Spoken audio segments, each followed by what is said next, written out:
nous avons te glorifie. Pour tout ce que nous faisons te glorifie. Tu es digne d'être glorifié. Tu es digne d'être honoré. Tu es digne d'être exalté. Et ce matin, d'un même cœur, nous te le disons. Tu es digne d'être glorifié. Et nous voulons, Seigneur, juste te glorifier. Nous nous abandonnons à ton esprit qui nous conduise dans toute la vérité.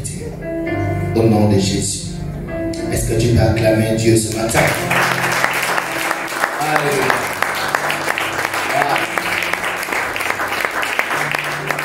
Amen. Ok, wow. Ici, j'ai impressionné. Alléluia. Bienvenue ce matin à cette culte d'action de grâce. Ce matin, nous voulons recevoir la nourriture de Dieu. Qui croit que Dieu a une nourriture pour lui ce matin? La Bible dit que lorsqu'on se rassemble, ce n'est pas pour devenir pire, mais c'est pour devenir meilleur. Dès que dans l'assemblée des saints, dès que tu te retrouves dans l'assemblée des saints et que ta condition devient pire, ou bien que tu deviens pire, il y a deux choses. Soit ce n'est pas là où tu dois être, alléluia, soit tu as un problème. Mais la Bible est claire, lorsqu'on se retrouve, c'est pour devenir meilleur. Amen. Ce matin, tu seras meilleur au nom de Jésus. Amen. Parce que je crois que tu es au bon endroit. Amen. Nous voulons rapidement rentrer dans le sujet de ce matin. Nous voulons parler de la suite de ce que nous voyons depuis le début de ce mois, bien de cette année. Les 7 choses que vous allez recevoir dans la rivière de Dieu par l'écoute des paroles. Alléluia. Tu peux le faire maintenant, frère, mon frère. Hein? Genre, tu peux d'abord Windows P, tu sais que tu traites tout avant de relancer. Cacher tes secrets. Le psaume chapitre 1 nous a dit: heureux celui qui trouve son plaisir dans la loi de l'Éternel et qui la médite jour et nuit.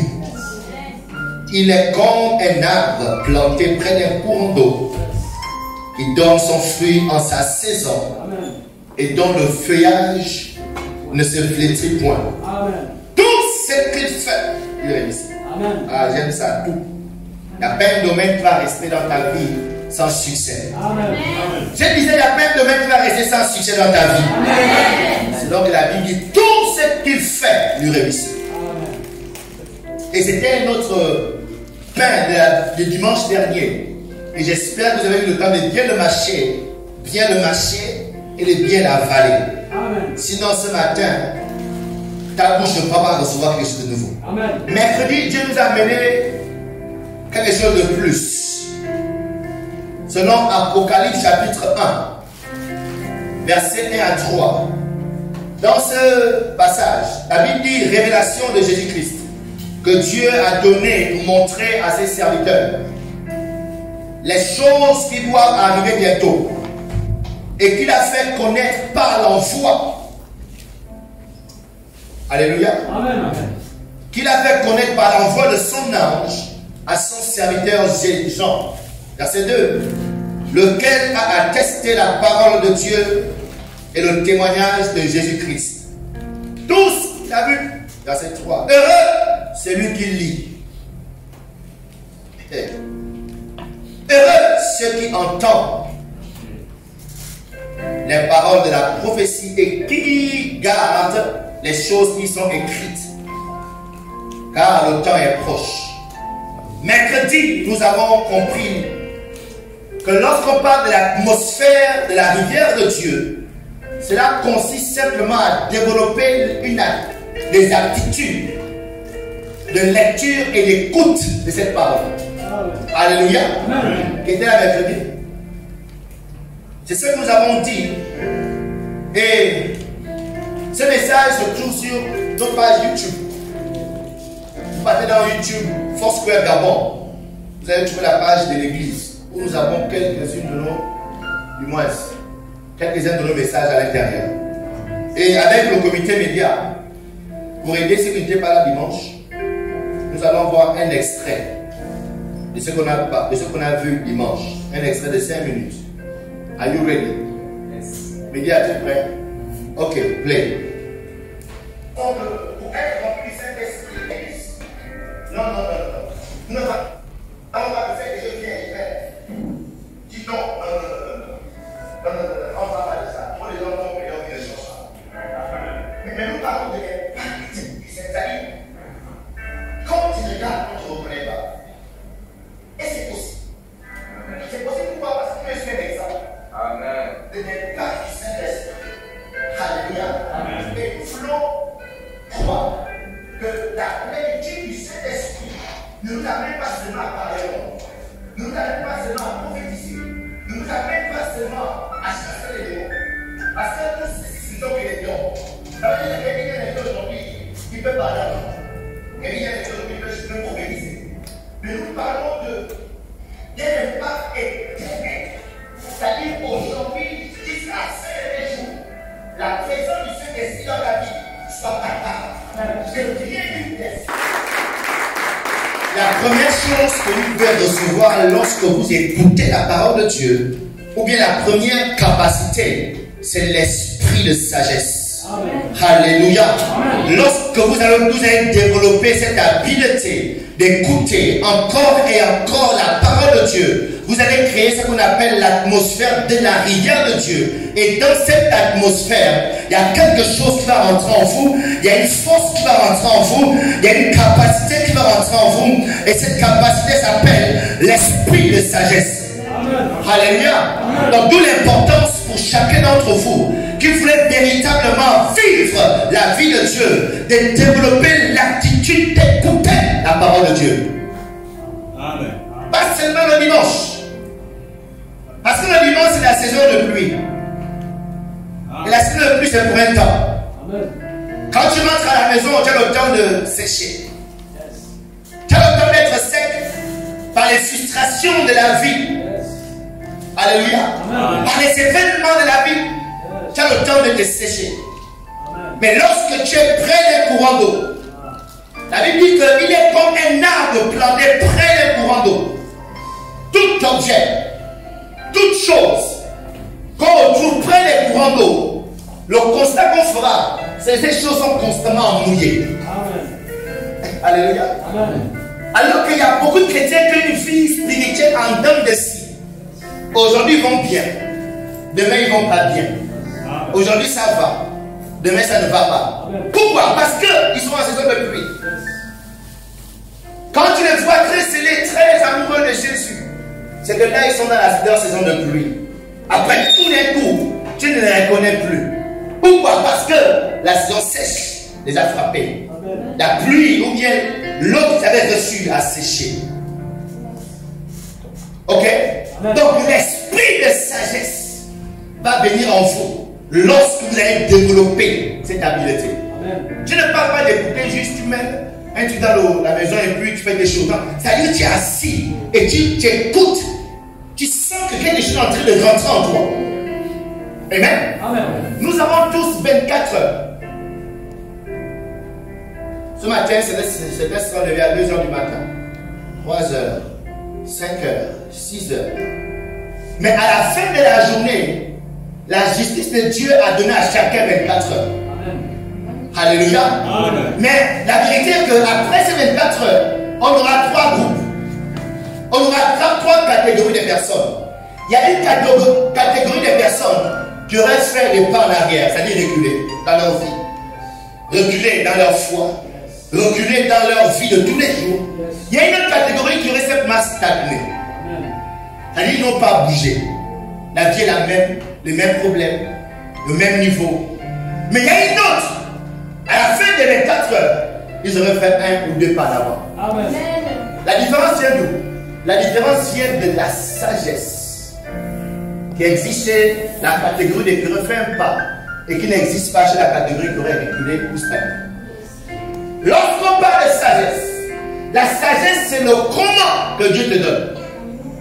Le comment de la vie. Lorsque l'esprit de sagesse vient en toi, tu commences à comprendre le comment des choses, le comment de la vie, le comment des décisions à prendre.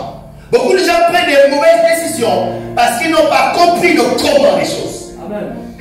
Ce qui fait qu'à la fin, il reçoit malheureusement le résultat de ce comment. Ok? Amen. Et lorsqu'on parle de sagesse, je vous donne la définition de la Rousse. Ce que la Rousse appelle sagesse. La Rousse dit la sagesse, c'est le fait d'être prudent dans la conduite de sa vie ou de ses actions. C'est la sagesse. Alléluia. Amen. Amen. Tu es une jeune fille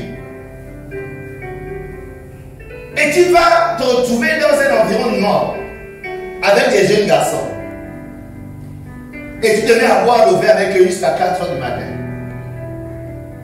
Bon, tu seras surpris après qu'on te viole. Alléluia. Amen. Même si ce sont des amis, un type de sagesse t'a mené à rester là toute la nuit jusqu'au petit matin avec ces hommes ou ces garçons que tu appelles tes amis, à vous ennuyer.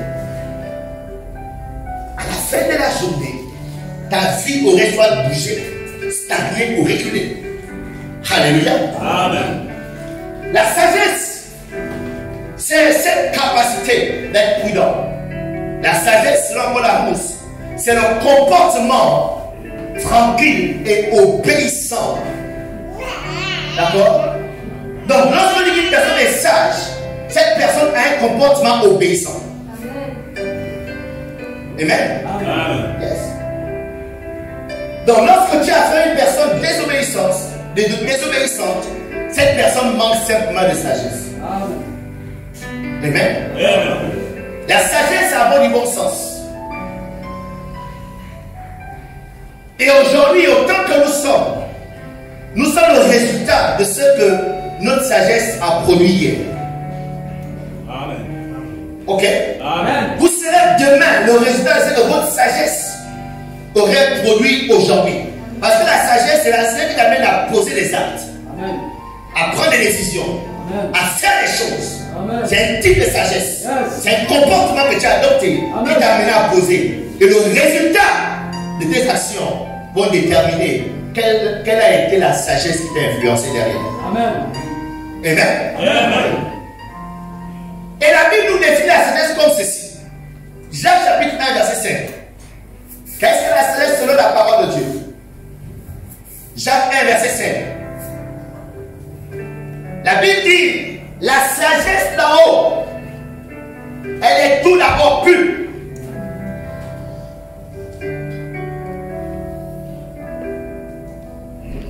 La sagesse d'en haut est tout d'abord pure.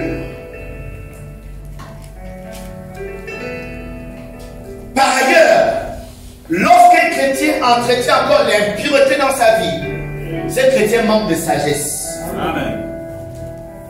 Lorsque tu as déjà décidé de suivre le chemin de l'Église, le chemin de Christ, et qu'on retrouve encore de l'impureté dans ta vie, c'est pas que tu n'es pas chrétien, tu es chrétien, mais il te manque la sagesse d'en haut. Amen.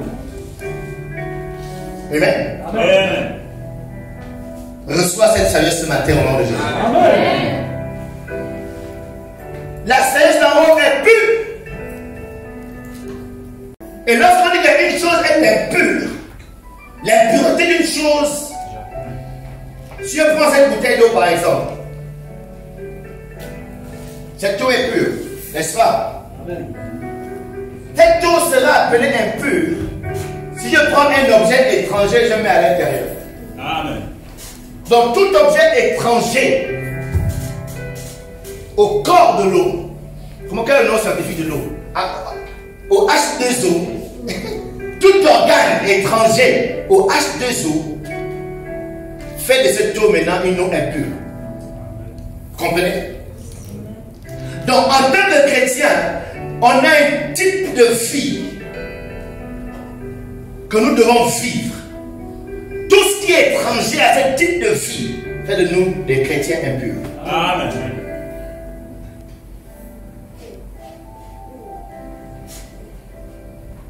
Et Dieu dit, soyez saints comme moi je suis saint. Amen. Donc d'où l'importance pour le chrétien de découvrir quelle est la composition du christianisme. pour enfin identifier quel est le corps étranger de ma vie chrétienne. Qu'est-ce qui est étranger à la vie chrétienne qu'ils sont en train de mener? Parce qu'il y a des gens qui sont convaincus d'être de vie chrétienne. Pourquoi? Parce qu'ils ne lisent pas. Dieu, ils n'écoutent pas la parole de Dieu. Donc du coup, leur vie chrétienne est limitée sur la base de leurs émotions. Oh Seigneur, je t'aime. Et ils aiment Dieu parce qu'ils ont juste une émotion. Non, non, non. La Bible nous dit quelle est la composante du christianisme. Tout corps étranger, alléluia, fait de toi une personne impure.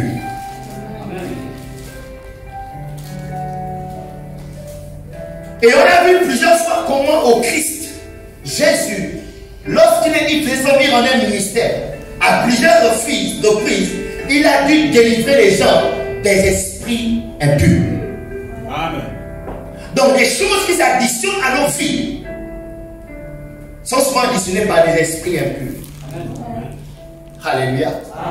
Les esprits impurs viennent mettre des choses dans notre marche chrétienne, viennent entacher notre vie chrétienne pour que nos vies ne glorifient pas Dieu, pour que nos vies Dieu ne soit pas honoré par la qualité de nos vies, pour que Dieu dans nos vies ne soit pas respecté, pour que Dieu dans nos vies ne soit pas craint.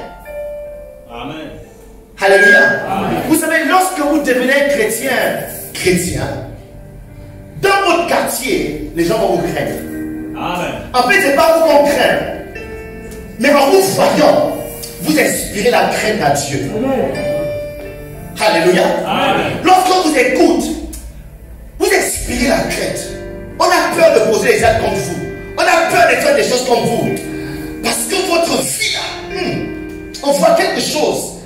Vous êtes trop clair, trop nickel. Amen. Que les gens ont peur de vouloir faire des choses contre vous. Alléluia. Amen. Yes.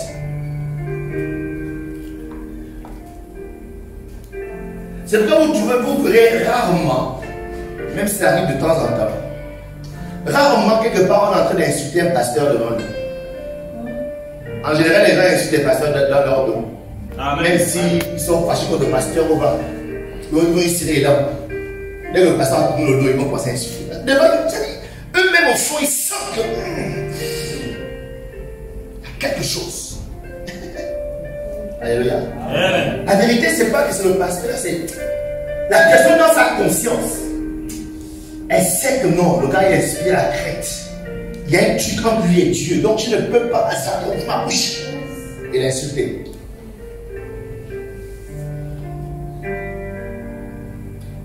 Ensuite, ça continue en disant, il continue à définir cette la sagesse. La sagesse est quoi? Elle est ensuite pacifique. D'autres personnes disent elle est porteuse de paix. Donc le chrétien qui est en Christ, ayant le Saint-Esprit, mais qui aime apporter le trouble, qui aime apporter les discordes, qui aime inciter les divisions, ce chrétien manque juste de sagesse. Ce n'est pas qu'il n'est pas chrétien, il est chrétien. Il a le Saint-Esprit, mais il lui manque la sagesse. Amen. Il lui manque l'esprit de sagesse. Amen. Ce chrétien n'écoute pas beaucoup la parole de Dieu. Il vit sur les émotions, sur sa petite base chrétienne. Et puis, il chante et puis il a les frissons. Alléluia. Amen. Yes. Dis à ton voisin, le pasteur n'est pas en train de juger, il prêche la parole. Donc sois humble. D'abord, on va commencer à parler. On va ton cœur te gonfler.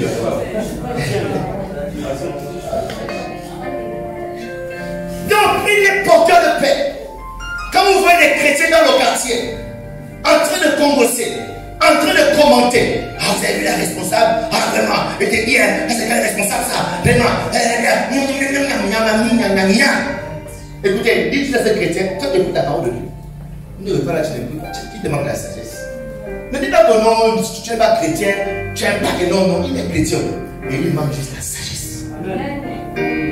Alléluia. Amen. Quand vous avez la sagesse, malgré le trouble qu'il peut avoir, malgré les problèmes qu'il peut avoir, les personnes sages cherchent toujours des solutions de paix. Amen. Toujours. C'est-à-dire, bon, est-ce qu'on est obligé de l'arriver là? Est-ce qu'on peut s'asseoir? Est-ce qu'on peut bien analyser? Est-ce qu'on ne peut pas bien jauger? Alléluia. Ils sont porteurs de paix, ils veulent toujours la paix. C'est pourquoi dans Hébreu, la Bible dit, aussi longtemps ça dépend de vous. Recherchez quoi? La paix et la sanctification, sans laquelle nul ne verra Dieu. Le chrétien, la sagesse est porteuse de bonnes nouvelles. La sagesse, elle est douce. C'est qui là-bas? Moi, j'ai quelle version ici? Il y a douce là-bas. Modéré, c'est être doux. Alléluia. Il y a des frères chrétiens brûlés. Une fois, un frère chrétien, je vais dire le nom de l'église. J'étais en train de rentrer à la maison. Je l'avais trouvé au milieu des clandomans. Apparemment, il fait clando.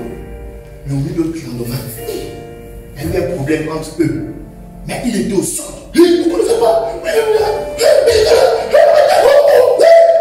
Et j'ai passé le frangin. J'ai préféré. Alléluia. La sagesse de une personne douce. Être doux ne veut pas dire que tu es heureux. Tu peux être très dangereux. Mais ta dangerosité, c'est dans la douceur. Alléluia. Yes. Yeah. C'est dans la douceur. C'est pourquoi les frangins ayez peur des femmes douces. Amen. Oh, attention, les femmes douces sont très dangereuses. Parce que vous ne voyez pas le coup venir. Yes. Et vous gardez avec bloc entre les quatre murs. Oui, maintenant.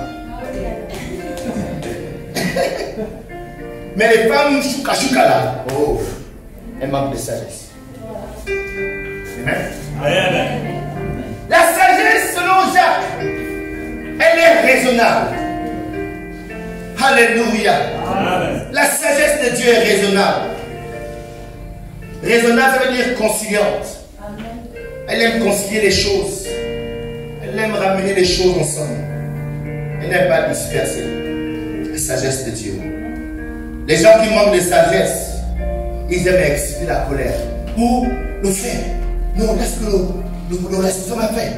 Ah bon? Oh, je t'ai dit, voilà. Tu t'es dit que non, c'est ce qui ne comprend pas ça. Tu as raison, c'est pas normal. Mais reste personne le faire. Les gens insensés, ils aiment exciter la colère. Mais le sage, quand il fait un rapport, il accepte le rapport. Mais est-ce que tu ne penses pas qu'il a pris cette décision parce que. Oh non, c'est pas normal. Oui, je comprends. Mais est-ce que tu ne penserais pas que. Oui, non. Bon, ok. Est-ce que c'est pas mieux que tu ailles d'abord le voir? Le voir.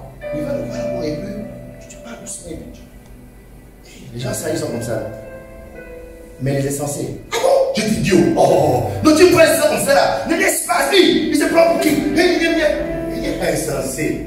Les gars, est-ce que tu es insensé? Demande à ton voisin, est-ce que tu es insensé? Est-ce que tu es insensé?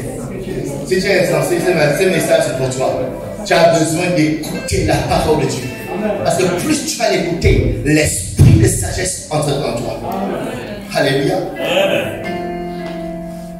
Un jour, j'ai entendu une histoire.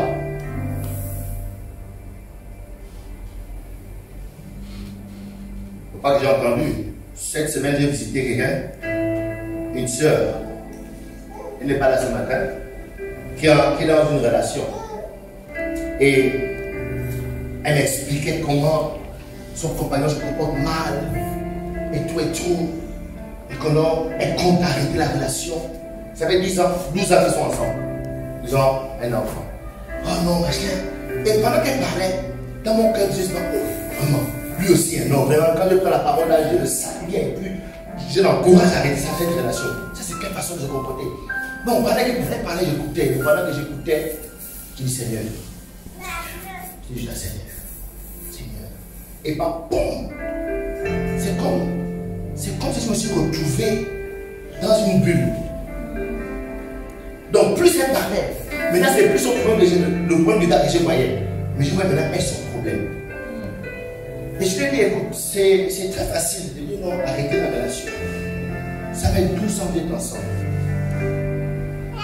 Après je lui ai pris une image. Je lui ai dit, si tu es dans une chambre qui n'a pas de lumière, du moins dans une maison qui n'a pas de lumière, et que tu veux sortir de la chambre pour aller dans une autre pièce, tu vas faire quoi?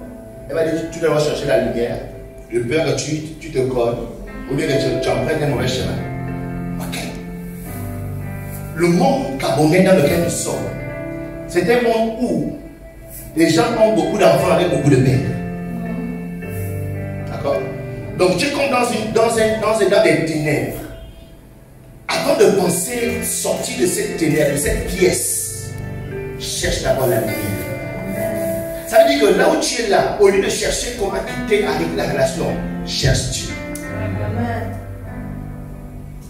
Peut-être même que vous êtes fait pour être ensemble. Mais pour le savoir, comme tu as besoin de la lumière. Pour quand tu vas sortir de là, même si vous vous séparez, désormais tu connais le chemin. Tu vas plus rentrer dans une chambre où il y a un gorille, où il y a un singe qui va te maltraiter. Au moins désormais tu seras identifié la bonne personne.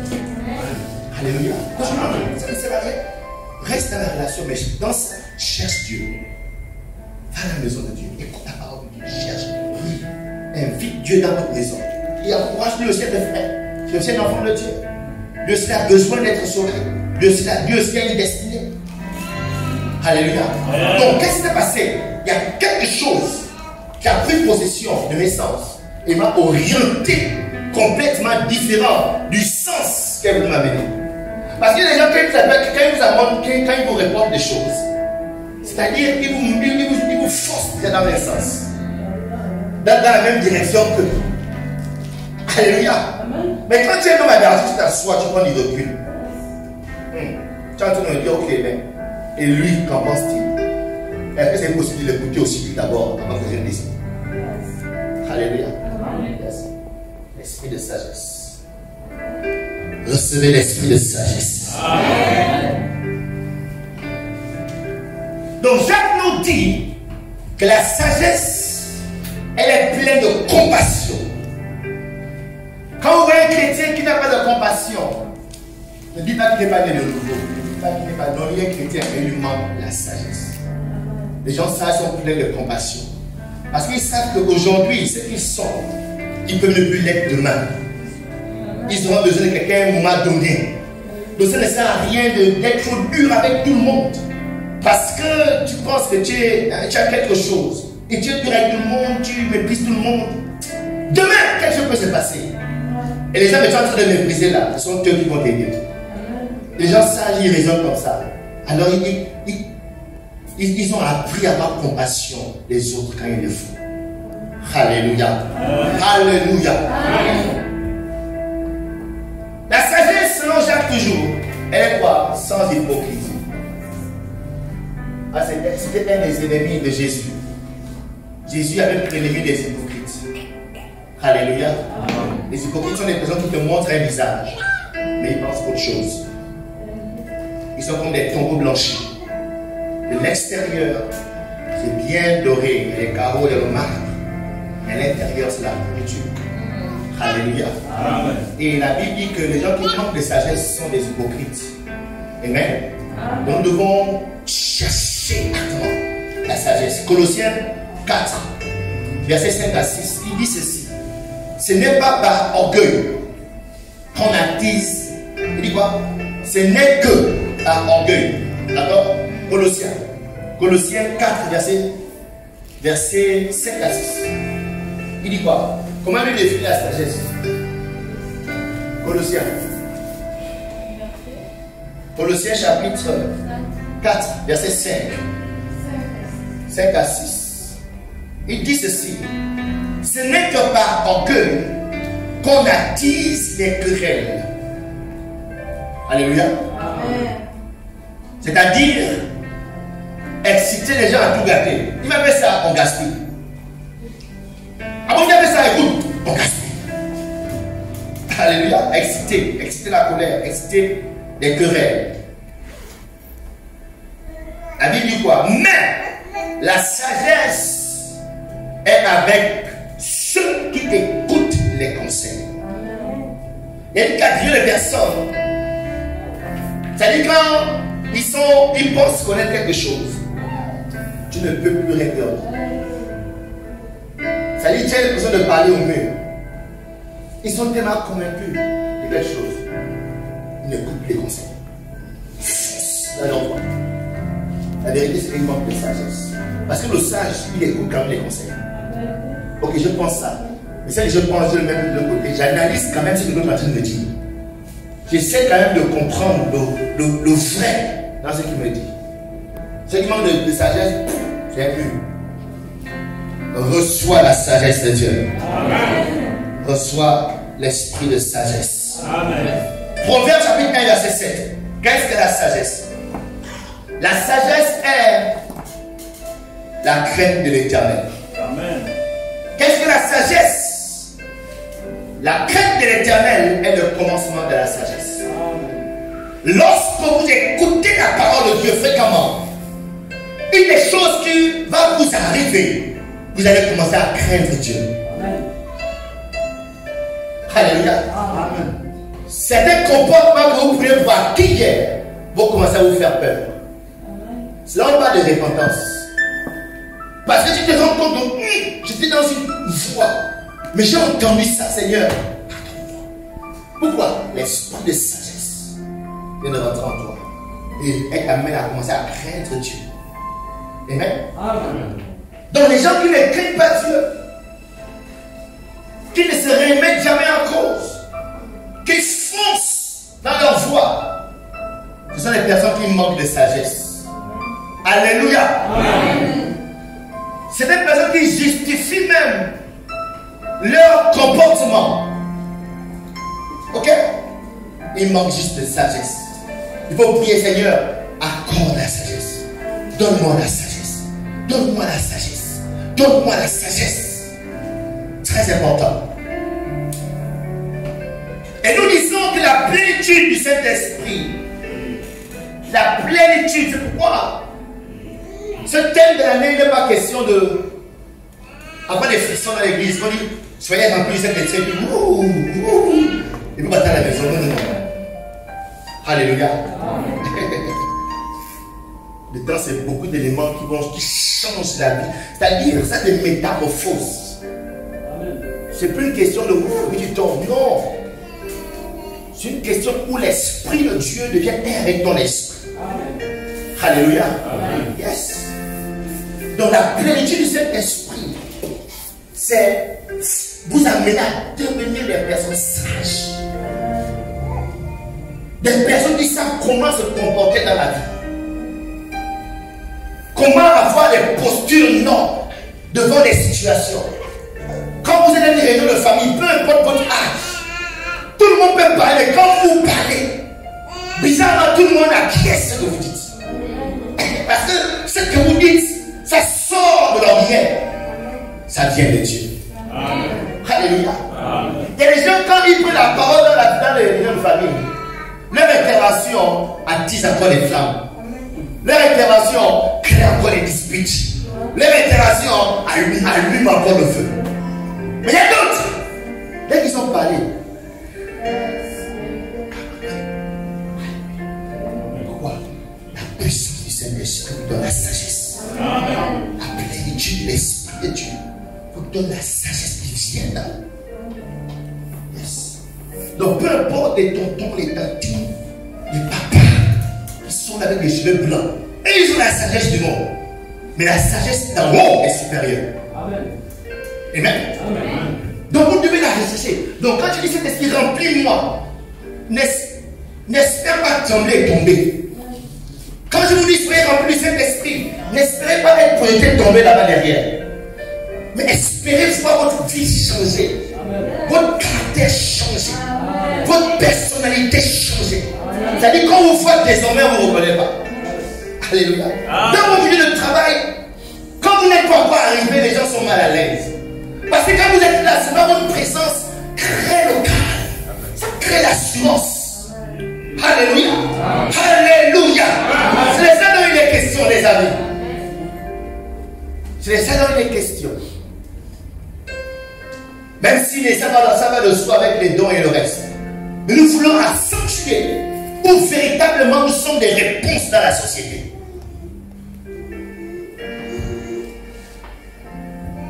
Donc si vous développez cette aptitude d'écouter régulièrement les messages, d'écouter là où la parole de Dieu est prêchée, l'esprit de sagesse entrera en vous. Alléluia. Désormais, vous saurez le comment des choses. le comment de la vie, Amen. le comment de la gestion de vos relations, Amen. le comment de la gestion de vos tâches. Il y a des gens qui ont un peu de relations. Il y a des gens, ils sont seuls. En fait, ils sont seuls. Ce n'est pas qu'ils ne sont pas beaux ou bien elles ne sont pas belles. C'est qu'elles ne savent pas gérer leurs relations.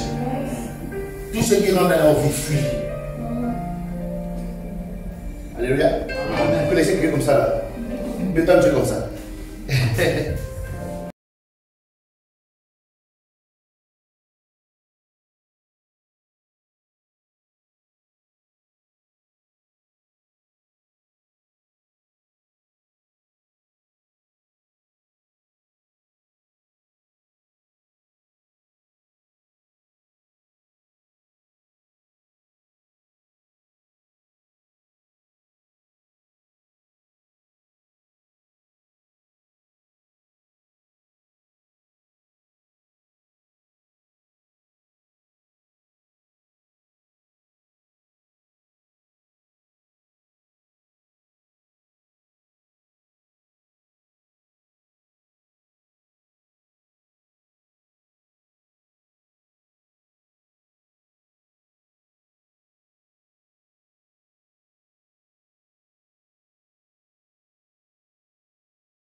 car ton nom